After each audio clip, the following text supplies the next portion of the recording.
Two parents can say the exact same sentence. I'm only doing this because I love you. One raises a child who feels secure, while the other raises a child who spends their adult life apologizing for having needs. Same words, yet completely different wiring underneath. That's the thing nobody explains about toxic parenting. It was never about strictness or discipline. It's a psychological pattern running beneath the surface, shaping everything while staying invisible. Here's what this video will give you: the three engines behind most toxic parenting, what's actually happening inside the parent, how it shows up in their behavior, and what it trains inside the child's brain for decades after they leave home. Near the middle, there's a quick test that makes it obvious which pattern shaped you. Then, in the next video, we'll break down the 3 types of toxic parent language, the exact phrases they use, and the hidden messages underneath so you can spot it instantly in yourself or anyone around you. But first, the most common engine, the one that disguises itself as love better than any other. Engine 1 is control disguised as care.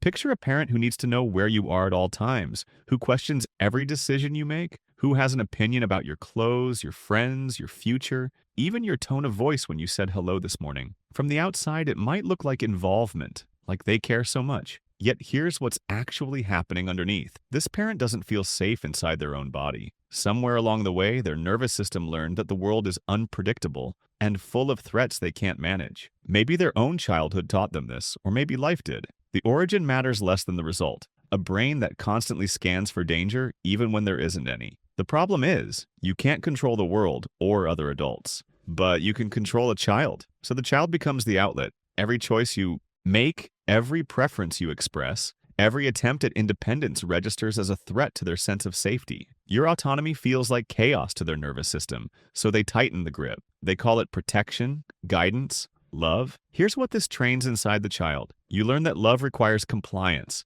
that approval comes when you're easy and agreeable, when you don't have opinions that create friction. Over time, you start believing your needs are inconvenient, your preferences are selfish, your boundaries are betrayal. You learn to make yourself small before anyone asks you to, anticipating what they want before they say it. You become so good at disappearing that you forget you were ever supposed to take up space. Fast forward 20 years. You're an adult who can't say no without guilt, who feels responsible for everyone else's comfort, who apologizes before speaking. You run mental calculations before expressing any opinion. Is this worth the friction? Will this make them upset? Maybe I should just agree. That's not personality. It's programming installed so early you mistook it for who you are. If you grew up feeling like having needs made you difficult, this engine matters. Sit with that for a second before we move on. Engine 2 is fragile ego wearing a mask of authority. This parent can never be wrong. Disagreement isn't discussion, it's attack. If you point out a mistake, they don't reflect. They defend, deflect,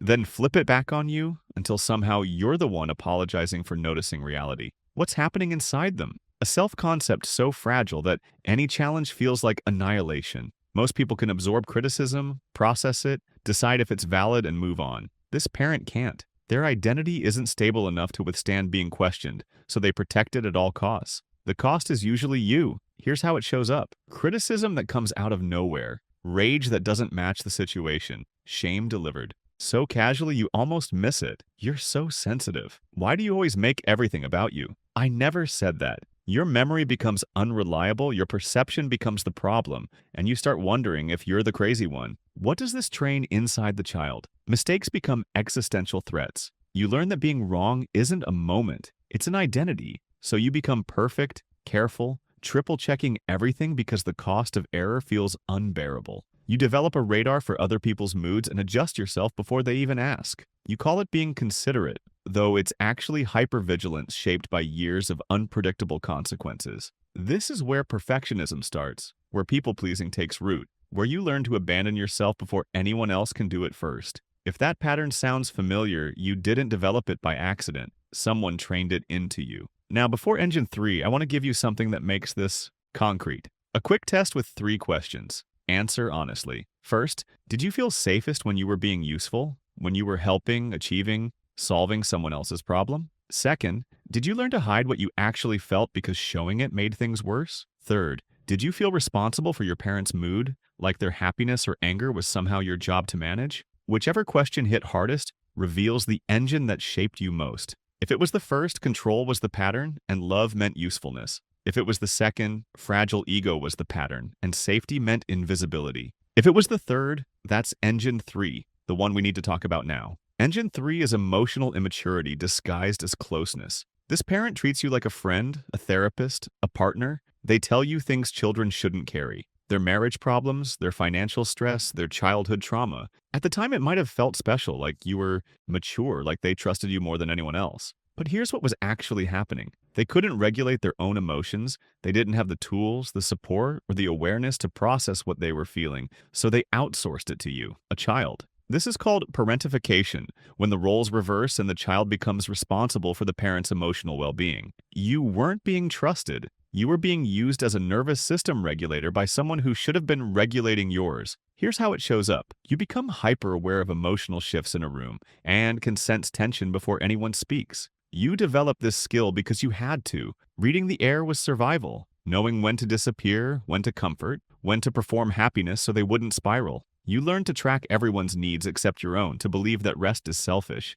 that relaxation is risky, that putting yourself first means someone else might fall apart. The weight of this is invisible to everyone else. They see someone caring, attentive, always there. They don't see the exhaustion underneath or the fact that you've never actually learned how to receive care because you were too busy giving it. Your identity became so wrapped up in being needed that you don't know who you are when no one needs anything from you. Fast forward to adulthood. You feel guilty doing nothing. You can't enjoy a quiet afternoon without a whisper that says you should be helping someone, fixing something, being productive. Relationships exhaust you because you're still carrying emotional weight that was never yours. You confuse anxiety for intuition, hypervigilance for empathy. You think you're good at reading people, though the truth is you were trained to read people because the cost of missing a signal was too high. If you've ever been called the responsible one or mature for your age, this might be why. It wasn't a compliment, it was evidence.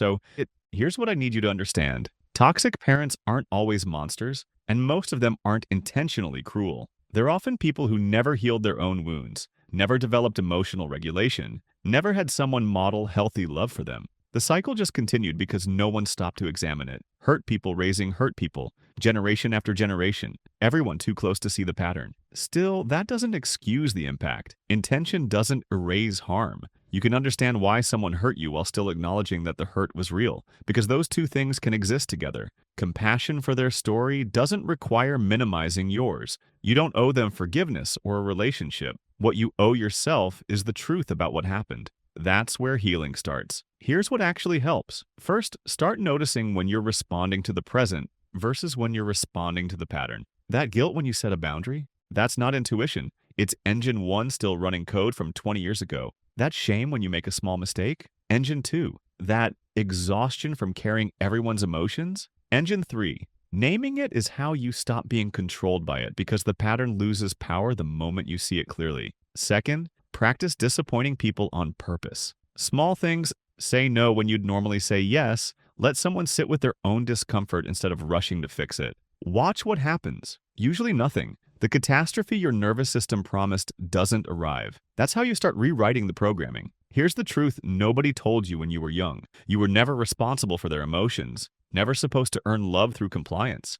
never meant to shrink yourself so someone else could feel big. Whatever you learned in that house, you can unlearn, though it takes patience, discomfort, and moments of feeling like you're betraying everything you were taught. But on the other side of that discomfort is something you might not have felt before. Freedom to exist without performing, permission to have needs without apology, the quiet confidence that comes from knowing your worth isn't tied to someone else's mood. That's not selfish, that's recovery. So tell me, which engine shaped you? Which part of this made something click that you couldn't explain before? Drop it in the comments. I want to know what landed. If this gave you language for something you've carried without words, subscribe. We break down the psychology behind everyday patterns in a way that actually makes sense. The next video goes deeper into this. The 3 types of toxic parent language, the exact phrases they use, and what those phrases actually mean underneath. Once you hear it broken down, you'll start recognizing it everywhere. In your memories, in your current relationships, maybe even in your own voice. That one's going to change how you listen. I'll see you there.